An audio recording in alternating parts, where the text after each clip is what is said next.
Est-ce que l'on peut vivre de sa passion?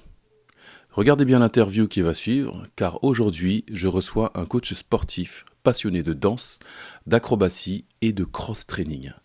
Il est propriétaire d'une salle en plein cœur de Lyon et il va nous expliquer son parcours en tant que chef d'entreprise, ses défis en tant que coach, mais aussi comment il a su trouver un équilibre entre l'entrepreneuriat et sa vie personnelle. Il nous donnera des conseils précieux si on veut se lancer dans une aventure entrepreneuriale, mais également des conseils si on veut tout simplement se remettre au sport. Est-ce qu'on pourrait commencer l'émission déjà par une présentation, une brève présentation? Ouais, Est-ce que carrément. tu pourrais te présenter? Donc, moi, c'est Benoît Jacquiot. Donc, j'ai 46 ans. Et le plus simple, j'aime pas trop me mettre dans des cases comme ça, mais je suis plutôt coach sportif, tu vois. J'ai un studio de forme à Lyon. Et c'est ça, c'est déjà pas mal. Est-ce que tu pourrais définir ta mission si tu en as une? Carrément, j'aime bien. Souvent, je dis en plus, hein, ma mission, c'est vraiment d'aider les gens à avoir un corps plus souple et sans douleur. Ça fait un peu marketing, mais c'est vraiment ça. Que ce soit au studio, que ce soit à travers mon livre. J'ai fait un livre, à travers mes programmes en ligne. Tu vois, j'essaye vraiment que les gens ils sortent de la sédentarité et ce qu'ils sont tout capoutes de pas assez bouger. Donc, c'est comment réussir à leur donner du mouvement et vraiment en partant des trucs les plus basiques parce qu'avec l'expérience, ça fait pas mal de temps que je suis là-dedans. Avant, j'ai diminué mes expectations, on va dire. Chaque fois, j'attendais les gens, faites 15 minutes par jour. Là, dans 10 minutes, faites 2 minutes déjà, ça sera bien. Mais pour commencer à leur donner le premier step qui peut se bouger, donc c'est plutôt là, les gens que je touche, c'est vraiment de dire, allez, par quoi on peut commencer, les trucs super faciles, viens, on commence à se mettre en mouvement, tu vas voir, ça va te faire du bien.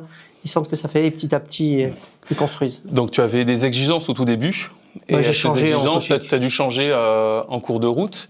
Et là, tu les as peut-être baissées, peut-être adaptées, les exigences par rapport au... Non, mais moi aussi, j'ai évolué dans le sens T'as évolué? moi, ça fait 20 ans que je suis là-dedans. J'ai passé mon diplôme il y a plus de 20 ans. Et avant, je suis sorti coach. J'étais un peu en mode fitness. J'étais no pain, no gain, Ouais. tu vois. Et maintenant, bah voilà, j'ai pris de l'âge, j'ai eu une famille, j'ai eu l'expérience, je sais ce que c'est la vie. C'est pas toujours facile de dire, ah bah oui, c'est que la motivation et tout. Non, je sais que c'est pas évident. Donc, j'essaie vraiment de m'adapter un peu plus à la vie des gens, à essayer de redescendre parce que sinon, il y a plein de gens que tu oublies, que tu parles pas. Tu vois, il y a le fitness, ça. C'est pour ça que moi, je suis de moins en moins tout ce qui est fitness, parce que ça touche pas. Il y a plein de monde qui sont même pas touchés par ça, parce que c'est une petite partie, c'est élitiste, c'est un peu. Ouais. Donc moi, j'aime vraiment les monsieur et madame tout le monde à se remettre du mouvement et pour pas avoir de douleur, parce que la plupart des douleurs, c'est causé par la sédentarité. D'accord, donc ton ennemi, c'est vraiment la sédentarité. La chaise. La chaise. Je brûle des chaises. Comment tu pourrais définir le mouvement dans le bien-être? Le fait de bouger dans le bien-être, comment tu pourrais le définir? Bah, le mouvement, c'est vraiment la clé. Que tu as des douleurs, que tu sois à nouveau sédentaire, un des gros problèmes de notre société, c'est qu'on bouge pas assez. Tu vois, on a beau te dire, j'essaie de faire mes 10 000 pas, mais on bouge vraiment, vraiment pas assez. J'ai passé ma vieille montre à ma fille là, qui a 8 ans. Oui. Elle a fait une journée d'école où normalement elle est assise et tout. J'ai vu, elle avait fait 18 000 pas. J'ai dit, nous, on se challenge pour dire qu'on a fait une grosse journée de 18 000 pas. Parce que quand on est petit, on bouge, on saute, et nous, on fait plus du tout ça. Et franchement, c'est vraiment le reflet un peu de la société. Les gens, ils ont plein de douleurs, plein de problèmes, ils se sentent rouillés parce que ça, on bouge pas assez. Bah tiens, je sors un petit peu du sujet. Je me posais la question, parce qu'on parle beaucoup des sacs qui sont lourds à l'école. D'un côté, on a les sacs qui sont lourds, et de l'autre côté, on a des gamins qui restent 10 heures assis. Ouais. T'en penses quoi? Dragon Ball, il avait des sacs avec des pierres. Non, moi je suis pas trop, parce qu'en plus ils ont fait pas mal d'études là-dessus. Et dire est-ce que c'est le sac qui donne mal au dos, est-ce que de le tenir d'un côté, pas de l'autre. Ils ont vu qu'il n'y a pas vraiment de corrélation. Moi je pense que les gens, parce qu'en plus les douleurs, ma fille elle a un sac déjà assez lourd je trouve, mais les douleurs de ce que je crois, c'est plutôt souvent les ados qui vont se plaindre de ça. Ouais. Donc est-ce que c'est un rapport aussi entre la croissance, entre ce que je bouge pas, parce que quand t'es ado, t'as envie de moins bouger, des choses comme ça. Moi, je suis plutôt pour. Tu sais, dans mon livre, j'avais fait un petit schéma comme ça. C'était, il y a deux choses pour avoir. On va reparler des douleurs, moins de douleurs. C'est diminuer les contraintes. Ok. Ouais. Alors, on pourrait dire, c'est bien d'avoir un sac un peu moins lourd, mais aussi, de l'autre côté, il y avait une petite croix comme ça. C'était d'améliorer les compétences ou les skills, on va dire les compétences. Forcer le corps à s'adapter. À s'adapter, tu vois. Donc, si tu es plus résilient, donc c'est ça. Peut-être tu pourrais dire, on va mettre moins de livres dans le sac, ou on pourrait dire, peut-être qu'on leur ferait un peu plus de sport, on va les faire bouger plus pour qu'ils soient capables de s'adapter à ça. Très bien. J'ai des petites questions à te proposer. Ces questions, elles sont tirées au hasard. Okay. Donc, il y a 2 piles. Il y a une pile mytho-réalité et une pile parcours et motivation. Allez. Dedans, j'ai caché des petites cartes. C'est pas vraiment des pièges, c'est des questions ceci, cela. Okay. Donc, il faudra choisir, je t'en donnerai 3 des ceci, cela quand tu tomberas sur la carte. Et il faudra me dire ton choix sur l'une des 2 choses que je te proposais. Je te laisse choisir. Let's go. Mytho-réalité. Quel est le muscle le plus sollicité en pilates? Alors. Tiens, c'est une carte qui n'était pas au bon endroit, ça. Mais c'est intéressant, ça. Parfait. Alors, je dis, en général, ils disent pilates, ils vont dire c'est beaucoup les muscles profonds. Donc, ils parlent des muscles du périnée ou du transverse, les muscles profonds. Et au niveau de la colonne, les érecteurs du rachis. Mais je trouve que c'est un peu côté. Moi, ça me dérange pas aux gens quand ils me disent c'est ça, oui, c'est pour travailler tes abdos, ton dos, pour les faire venir un petit peu dans le pilate. Mais je trouve que c'est tellement restreindre parce que c'est une activité, on va dire douce, mais c'est du renforcement général. Sauf ça a été pas mal, je trouve, changé, galvaudé, parce que maintenant, on pense que Pilates, c'est un truc tout doux. Quand on voit les vidéos, les Instagrammeux, c'est un truc pris par les Occidentaux. Si tu regardes, Joseph Pilates, il a fait ça pour faire la rééducation après-guerre. Okay. Et quand tu regardes les vidéos, il y a des vidéos, tu les vois, comme on dirait, ils font des burpees, ils font des choses comme ça, comme un peu des bootcamps. Ils sont pas dans toute la précision, donc ça, c'est pas mal transformé.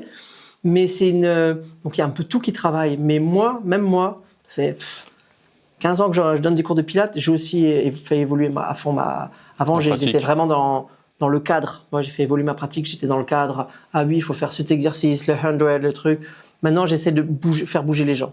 Les gens, ils sont trop longtemps, toute la journée comme ça. C'est la pause de midi, ils viennent faire du pilates. Je vais faire beaucoup d'extensions. Je vais faire de la mobilité, des exercices debout, de l'équilibre. Oui. Je mixe un peu tout et il n'y a personne qui se plaint. Mais tu vois, je suis plus un aficionados. Oui.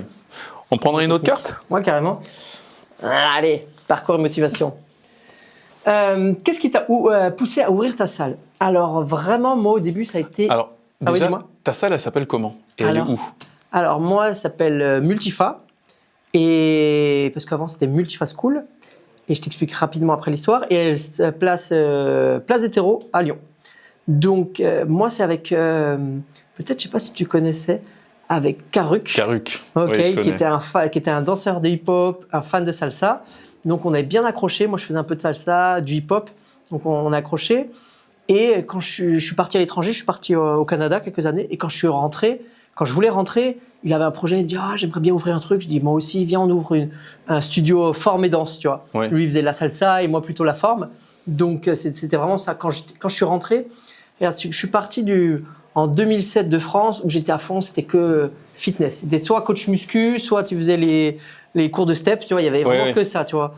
Et je suis parti au Canada. Ça m'a changé, ça m'a ouvert. Ils étaient 10 ans en avance, tu vois. Ils étaient déjà sur les TRX, ils étaient déjà sur le functional training, le crossfit et tout. Donc quand je suis revenu, donc l'offre était beaucoup plus variée que ce qu'on voyait en France. Moi, j'ai vu plein de coachs.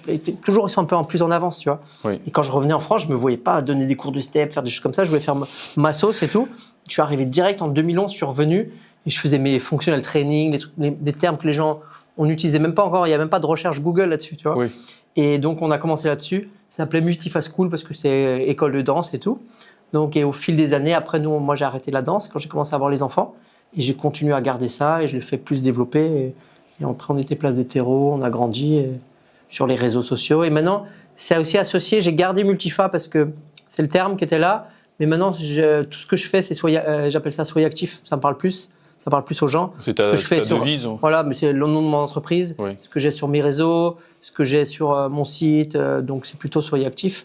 Mais Multifa, je l'ai gardé parce que ça faisait 10 ans qu'on était, tout le monde disait Multifa, donc voilà. C'est pour des raisons historiques. Oui, exactement. Encore peut-être une autre carte ? Allez, soyons. Allez, j'espère que... Mytho-réalité. Ceci, cela. Ok. TikTok ou Instagram ? Insta. Je suis trop vieux. Épargner ou investir ? Investir. Pourquoi? Je suis pas bon dans l'épargne, mais parce que je me suis mis tard. Mais je suis plutôt du profil. Ouais, je suis profil. Tu sais, quand tu te poses des questions, qu'est-ce que tu es profil sécuritaire et tout. Moi, je suis pas trop dans l'épargne. Je suis plutôt investir, penser pour le futur, mais pas dans l'épargne. Parce que l'épargne, c'est dire quoi? Ton livret A qui te perd de l'argent par rapport à l'inflation. À l'inflation. Donc c'est ça. Non, c'est plutôt investir.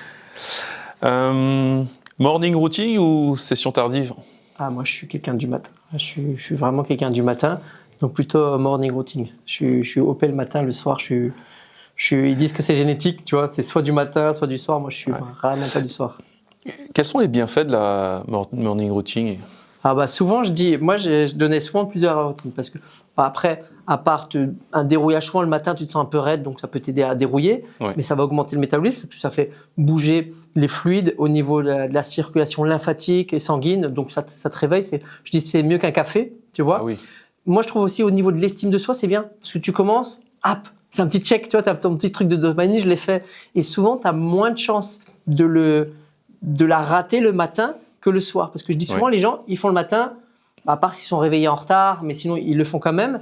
C'est que le soir, soit tu es fatigué, soit il y a une routine qui est arrivée, soit il y a un truc social. Ah, viens boire un verre. C'est beaucoup plus difficile à s'y tenir, je trouve, le soir.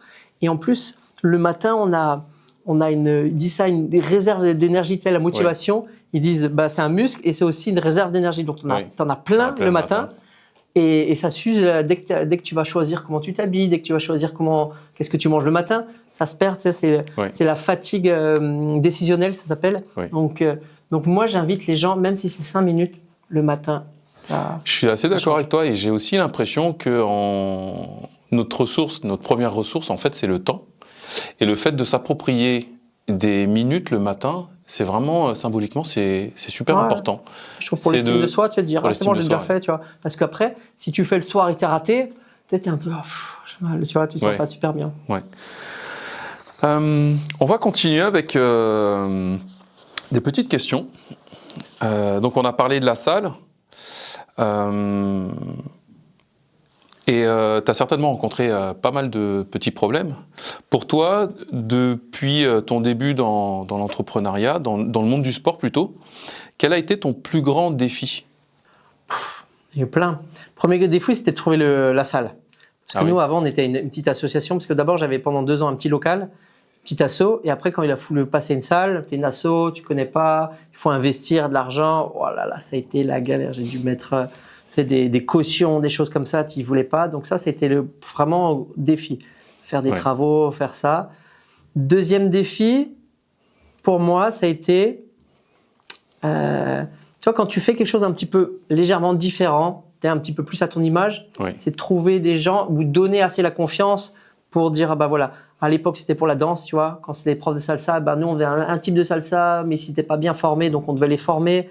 Mais, donc ça, c'était difficile. Pour les coachs, pareil. Maintenant, j'arrive à me relâcher un peu de ça. Mais au début, je disais, voilà, il y a 10 ans, je faisais du cross-training, les gens ne connaissaient pas trop, tu vois, il y a 15 ans plutôt. Et donc, trouver des coachs, tu vois, donc ça, c'était le troisième défi. Deuxième défi. Et troisième défi, on va dire, gérer vie familiale. Et quand tu es entrepreneur, au début, moi, j'étais trop dedans tout le temps. Tu sais, quand tu plus une salle de danse, tu fais toujours des événements, toujours de la com, toujours. Tu sais, quand tu es dans la com, ça s'arrête jamais. C'est tout le temps, tout le temps dedans. Et ça fait pas beaucoup d'années, pas beaucoup de temps que j'arrive un peu mieux à gérer. Grâce aux enfants, tu vois aussi. Dire voilà, il faut que je prenne du temps, mais sinon tu pourrais être tout le temps sur ton ordi. Ils t'ont donné un cadre en fait. T'es obligé, tu vois. Donc c'est ça. Comment tu as réussi à concilier justement ton business avec ta vie de famille? Quels ont été les choix que tu as faits? Le plus gros challenge, mais vraiment le plus gros challenge, parce que tu peux rentrer vite dans, tu sais, quand tu es un entrepreneuriat, tu sais que ça marche pas spécialement, tu sais, tu veux beaucoup travailler, tu as l'impression qu'il faut travailler. Surtout, après, je me suis mis sur les réseaux. Donc, tu fais des posts, une story, ainsi et ça. Et vraiment, j'ai eu du mal. Même au début, quand j'avais les enfants, j'avais un petit peu du mal et tout. Et je me suis un peu, depuis que, tu vois, je me suis séparé là, de la mère de mes enfants il y a 3 ans. Et je sais pas, il y a pas mal de choses dans ma vie qui ont changé, tu vois. Depuis que tu me revois au trekking, c'est ça, tu vois. Il y a des choses que je fais importantes pour moi. J'essaie vraiment de prendre plus d'équilibrer ce côté travail et famille, tu vois. Et mes enfants, ils sont en bas âge et je suis obligé tu vois, je me dis, je dois être présent maintenant. C'est pas, je veux vraiment pas être un papa absent. Donc, faut être là. Donc ouais, c'est vraiment eux qui m'ont plus motivé, tu vois. Et eux et ma chérie aussi, tu vois, de dire putain, il faut que j'ai essayé d'avoir du temps de qualité, tu vois, de pas être tout le temps en train de checker, tu vois, parce que ça, c'était vraiment le truc. Rapidement, je regarde un mail, je regarde un site, je réponds sur demande, tu vois. Donc j'ai mis beaucoup d'années, je trouve, et je suis pas encore parfait, mais là, j'essaie, tu vois. Le soir, quand j'ai mes enfants une semaine sur deux, la semaine où j'ai mes enfants, t'es avec 5h30, c'est ça. Je sais que de 5h30 à 9h30. C'est que eux, tu vois. Et après, si j'essaie de ouvrir l'ordi le soir, c'est un peu mort. Ouais, mais surtout même le soir, tu vois, je suis pas quelqu'un du soir. Les gens souvent ils sont le soir et tout. Moi, je suis pas quelqu'un du soir. J'essaie de tu vois, de gérer ma routine aussi. Moi, comme les enfants, de me coucher pas trop tard et tout. Donc, justement, en parlant de sommeil, quelle importance tu apportes au sommeil? Alors, des fois, je fais, tu vois, avant, dans mon livre, je disais, la remise en forme, non, le bien-être, on va dire, c'est comme une chaise, tu vois, 4 piliers. Je disais la nutrition, le sommeil, l'activité physique et la gestion des émotions, du stress, tu vois. Et je dis, si tu as une des chaises qui est moins bien, tu vois, un peu le sommeil et un peu le bancal. Mais ça, en fait, des fois, j'aime bien revenir avant ce que je disais, quand il y a plutôt la pyramide. Franchement, moi, je mets le sommeil à la base de la pyramide. Ouais. Si tu dors pas bien, t'as plus faim, tu manges moins bien, t'es attiré vers des moins bonnes choses, t'as moins de goût de faire de l'activité physique, plus de chances de faire de blessures, plein de choses. Moi, je trouve que le sommeil, c'est la clé. Et puis, ce qui se passe dans la tête. Ouais, tu vois, d'être stressé, des trucs comme ça. Après ça joue en comme ensemble, parce que quand t'es plus stressé, tu dors moins bien. Ouais. Et j'essaye, moi, j'ai eu beaucoup de problèmes de sommeil. Alors, jamais pour m'endormir. Moi, je suis comme une poupée, tu me mets comme ça, c'est bon, je m'endors. Tu t'endors. Direct. Tu vois, les yeux, ils se tournent, hop, je m'endors. Mais souvent, c'est que si je me réveille, en fait, c'est ça avec les enfants, plein de fois, ils te réveillent, tu vois, à 4 heures, ils redorment en 30 secondes, et toi, j'ai eu beaucoup de problèmes à redormir à 4 heures, 5 heures et tout. Ouais, ça commence à se réguler. Une fois que tu étais levé la nuit, tu ne t'endormais pas. Tu vois, j'ai même, on dirait, le cortisol, il est à fond très tôt, tu vois, genre, je suis en mode OP. Donc, j'essaie vraiment de faire attention. C'est pas encore parfait, mais tu vois, au niveau de la luminosité chez moi, d'avoir moins de luminosité, de pas trop me relancer, parce qu'en fait, souvent, c'est le truc, tu couches les enfants, après, tu veux faire encore un ou deux trucs et tout. Donc, j'ai remarqué que même si tu te réveilles tôt, il faut que j'essaie vraiment de me coucher beaucoup plus tôt, tu vois. Pour avoir un sommeil de qualité, Je me couchais à minuit, trucs comme ça. Là, j'essaie vraiment, la target, c'est entre 22h, 23h, tu vois, parce que le début de nuit, je trouve que il est plus profond, tu vois. Donc, moi, je fais vraiment un focus là-dessus. Ouais. Boule qui est, c'est pas essayer de trop avoir de lumière. Donc, tu mets les conditions favorables pour avoir un bon sommeil et pour te coucher et respecter un peu ton rythme. Je prends un peu des compléments, magnésium, des trucs comme ça et tout, pour calmer le système nerveux et dire dodo. On prendrait encore une carte ? Meilleure posture de yoga. Alors, petit disclaimer, je ne suis pas un yogiste, mais tu vois, je vais répondre un petit peu à côté, même dedans. Moi, je parle souvent plus de mobilité. Alors, les gens, ils vont me dire, ben, ça ressemble à du yoga. Mais en même temps, il y a plein de choses qui se ressemblent. On a 2 bras, 2 jambes. On a vite fait un peu le tour dans les étirements. Donc... Mais tu vois, souvent, j'aime bien. Il y a un exercice que j'appelle le World Best, qui s'appelle le World Best Stretch. Oui. Tu vois, c'est que t'es debout. Peut-être tu pourras mettre une petite animation. Oui, je mettrai une petite animation au montage. T'es debout, tu marches en avant, tu vois. Comme ça, comme tu vas faire. Et après, tu avances ta jambe pour faire une fente et tu ouvres sur le côté et tu reviens. Ça, c'est super intéressant parce que.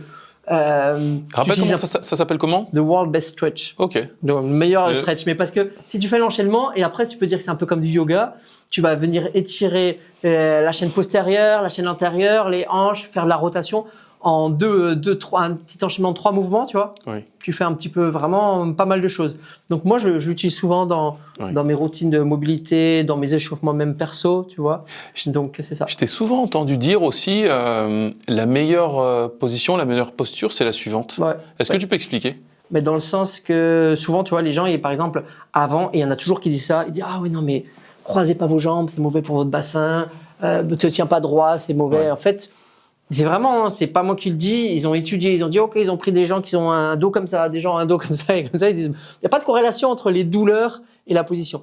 Ce qui est, c'est de changer régulièrement. C'est sûr que si tu passes 8 heures dans ton bureau comme ça, plus le soir, tu es sur ton téléphone ou sur Netflix, si tu passes 15 heures comme ça, eh ben, peut-être tu vas avoir des douleurs quand tu vas essayer de changer de position. Ton corps va prendre la forme du moule. Exactement. Mais donc, ce qu'ils disent, maintenant, on est moins fixé sur dire avoir la bonne posture. Moi, j'intervenais beaucoup en entreprise, et l'entreprise, c'était c'est les mêmes lignes que je t'avais dit, diminuer les contraintes, améliorer les capacités, parce que on diminuait toujours les contraintes, on disait, ah ok, mettez la souris comme ça, le dos droit, les choses comme ça, et on a vu que les douleurs de dos sont toujours les mêmes, tu vois, même ont explosé, tu vois. C'est parce qu'il n'y a pas assez de mouvement, tu vois. Donc, c'est pas très grave de pas avoir une belle position, mais change régulièrement. Alors, au bureau, c'est pas toujours facile, mais tu vois, moi, en mon studio, des fois, je suis sur le bureau, après, je vais me mettre sur le canapé, ou tu vas te mettre par terre, tu vois. Mais plus tu bouges, mieux c'est. On prendrait encore une carte, il y en a plein. Ouais, je crois bien. Ceci, cela. Faudrait un jingle. Ting, ting, ting. Ouais, un petit jingle. YouTube ou podcast? Même si je suis un peu moins, j'ai été un très très très gros consommateur de YouTube. Parce que moi, j'utilise comme un podcast parce que tu vois, je peux le garder en fond d'écran, en arrière-fond. Donc, j'écoute beaucoup de YouTube, plus que de podcast. Ouais. Des YouTubeurs favoris ou pas? Ou des chaînes favorites? Ouais, bah alors. Les gens qui parlent anglais et qui aiment le corps et tout, Conor Harris, c'est le God. À l'époque, j'écoutais beaucoup. Alors, au niveau Marketing Mania, maintenant, il en sort presque plus, mais ça a été vraiment. J'ai écouté beaucoup de ça. Huberman, classique, tu sais, tu vois, je sais pas si tu vois qui c'est. Huberman, c'est un. Il fait il parle de neurosciences ou des choses comme ça, tu vois. Okay. Et c'est un gros podcast à 1 million de followers, un truc comme ça. Et un peu biohacker et tout. Donc, ouais, Huberman, j'aime bien écouter des trucs comme ça. Génial. Et genre, t'écoutes 2 heures, c'est un sujet, il va te le décortiquer à fond. Et après, je dis pas les chaînes de geeks, les vidéos sur les Marvel, les théories Marvel, ça s'écoute bien. Persévérance ou sagesse? Persévérance. Tu vois bien, j'ai dû essayer de faire 4500 fois un cork. Discipline ou inspiration? Je sais pas. Des fois, je me dis, je suis pas quelqu'un de trop discipliné. Et des fois, après, quand je vois, tu sais, c'est quand ça rentre un peu dans tes routines. Tu vois, je suis pas le mec super carré.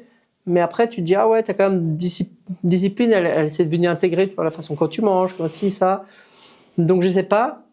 Et inspiration, un mix des deux, tu vois. Maintenant, en tricking un peu, tu vois, je vois des gens qui t'inspirent, tu vois, c'est ça, il faut mixer. Ils t'inspirent, t'as envie de faire ça. En danse, c'était beaucoup ça. Moi, en danse, j'ai eu beaucoup d'inspiration, tu vois, et après, discipline pour le pratiquer, tu vois. Et pour redire, tu vois, oui, je pense quand même, souvent, je me dis, je suis pas quelqu'un de discipliné, mais tu vois, je vais en trekking les samedis, oui. Les gens, ils me disent, tu viens samedi? Non. Ouais. Tu vois, ils veulent des rendez-vous, même ma chérie, le samedi, c'est ça, tu vois. Ouais. Et quand j'étais en danse, tu vois, même pas motivé, tu vois.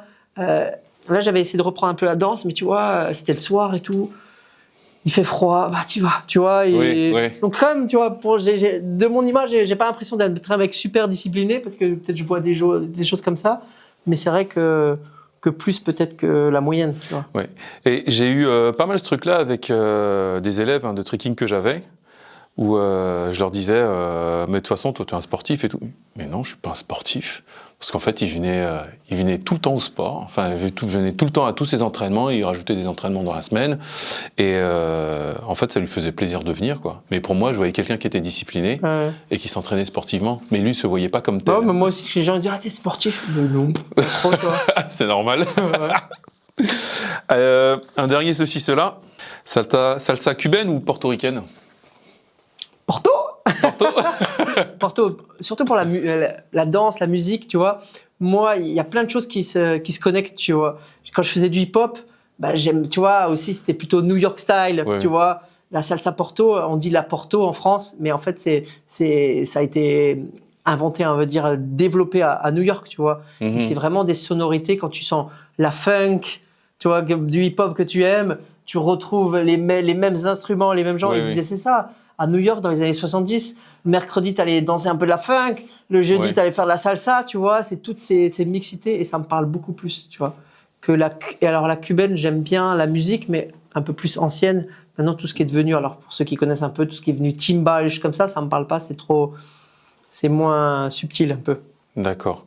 Donc ce qui te plaît quand même dans la Porto, c'est le fait qu'il y a un esprit un peu de fusion de plusieurs ouais, et la musique. styles. Moi, à la base, c'est la musique. Tu vois, ça me fait pas. Moi, j'étais après dans l'hip-hop, je suis allé à fond dans house.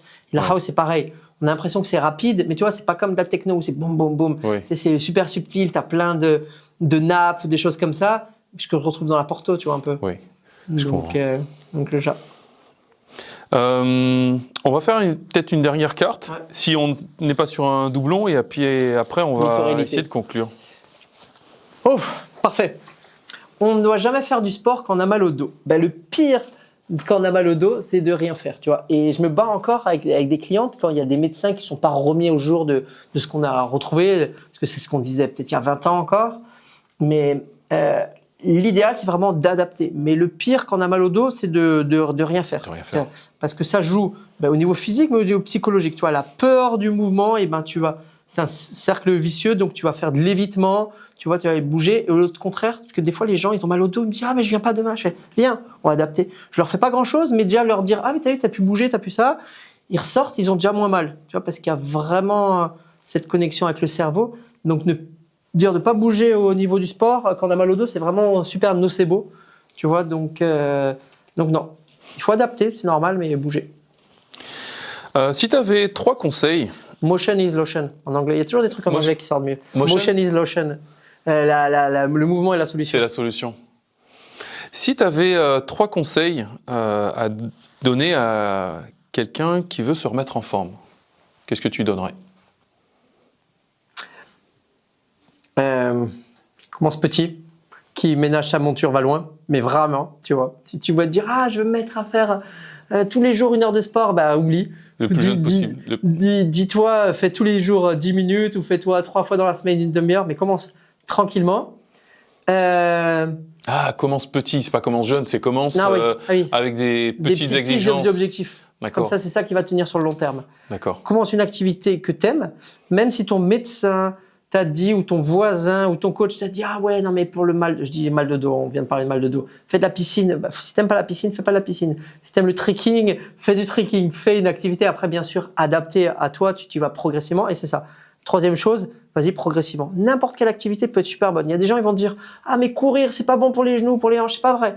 Scientifiquement, ils ont vu que c'est carrément le contraire. Mais, vas-y progressivement. Tous les gens qui se blessent, c'est quand ils veulent aller trop vite, trop fort, après avoir fait trop longtemps, trop peu. C'est vraiment ça. Donc, trouve un truc que t'aimes, commence petit, vas-y progressivement, mais c'est bon, t'as remise en forme. 3 conseils pour quelqu'un qui voudrait créer un projet sportif. Alors que ce soit ouvrir une salle, proposer un événement. Ok, alors moi j'aime bien les concepts de lean marketing un peu, c'est-à-dire lean business, il disait. C'est-à-dire commence petit et vas-y lance-toi direct, toi. Toujours de vouloir être perfectionniste, des choses comme ça. Des fois, on va être sur un projet pendant 1 an, on va faire son site internet, attends s'il me connecte et tout. Fais-le un petit peu, des fois mieux à l'arrache, mais teste direct ton produit, teste tes choses parce que même si c'est pas parfait, tu peux l'améliorer, mais tu vois, même si c'est pas parfait, et direct t'as des clients, t'as de l'argent qui rentre, des choses comme ça, où tu vas voir que tout le monde s'en fiche. Ouais. Des fois, tu peux avoir un super projet. J'ai envie de faire du yoga qui mélange du trekking et pour les investisseurs. Tu vois. Oui. Toi, tu dis mais tout le monde aime ça parce que t'adores ça. Bien sûr. Et après, finalement, tu vois qu'il y a personne qui aime ça. Tu vois. Tu te retrouves tout seul sur ton île. Donc, mais vraiment, dès que tu peux. Même, c'est ça. Moi, j'ai un peu réussi à le mettre en place. C'est beaucoup de temps en marketing, mais avant, j'avais mon site multifa, j'avais passé des heures à le faire, à changer le petit logo et tout. Oui. Et après, quand j'ai commencé à lancer Soyez Actif, ma page d'accueil, elle était dégueulasse, elle était moche. Mais j'avais plein de landing pages. J'en avais pas besoin parce que j'avais mis landing page, les gens, ils arrivaient, ils téléchargeaient leur e-book, ils faisaient ci, et ils fonctionnaient. Et au bout d'1 an, 2 ans, il faut comme je refasse un peu ma page d'accueil propre. Oui. Mais tu vois, il faut... Déjà que ce soit fonctionnel. Ouais, il faut que ça, tu vois. Comme dit, quand tu faisais tes programmes aussi, je dis lance. Hop, si c'est juste cliquable, c'est un lien YouTube, tu casses pas la tête, fais. Comme ça, tu vois, déjà, soit tu fais des ventes et des choses comme ça.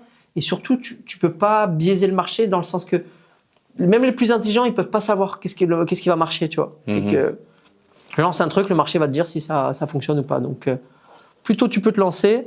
Et c'est ça, dernier truc, il dit ton business plan, il doit tenir là-dessus. Oui. Tu vois, pas de faire un gros dossier, je vais préparer, ça, on faisait ça avant, là, en l'ancienne. Et c'est pour ça que les gens, souvent, un des problèmes que je vois, ils veulent toujours répondre aux problèmes avant qu'ils arrivent.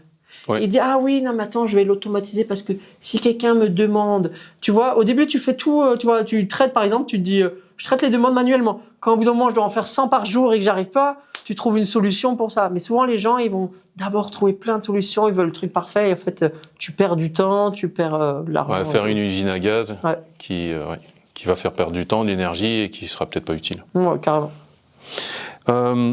Et peut-être tu vas aimer, tu vas trouver que t'aimes pas. Oui. Tu vois, tu verras ça. Au bout de 6 mois, je fais, j'aime pas trop ça. 3 conseils pour mieux gérer son stress pour avoir plus d'énergie.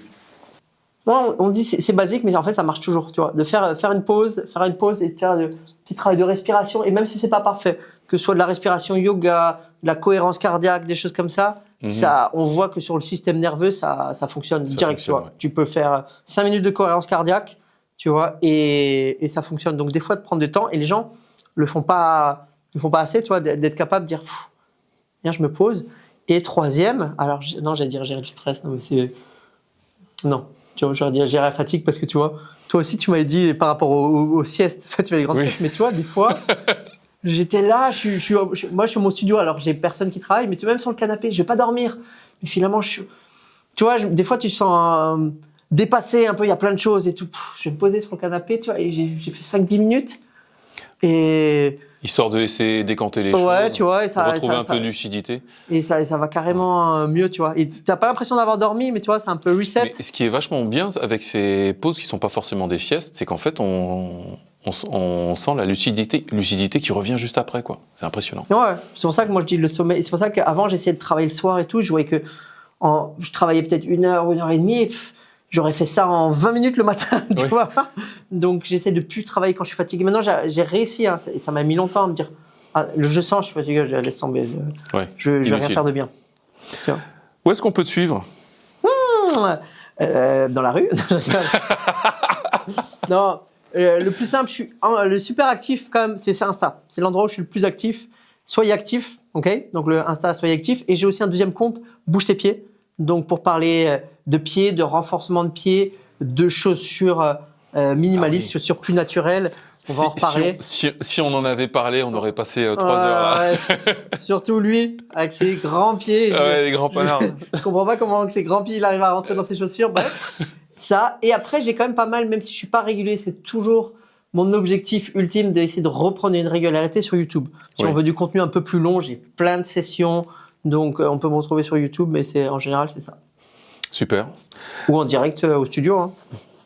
Benoît, ça a été un plaisir de te recevoir aujourd'hui. Et alors, même si c'est hors sujet, je voulais juste dire que franchement, on parlait d'inspiration, mais François, 45 ans, qui saute toujours, tu vois, et c'est ça que j'aime bien, c'est qu'on est quand on va au trekking, on est les deux vieux, tu vois. Ouais. Tu vois, souvent les ados, après ils n'ont pas la même notion du temps qui passe, tu vois, ils sont là, ils font rien, ils sont fatigués et tout. Nous, on est au taquet, on est motivés. Physiquement, on est bien, tu vois, donc ça motive, donc c'est super inspirant. Donc voilà. Cool, merci pour ce retour. Merci à vous, soyez actifs.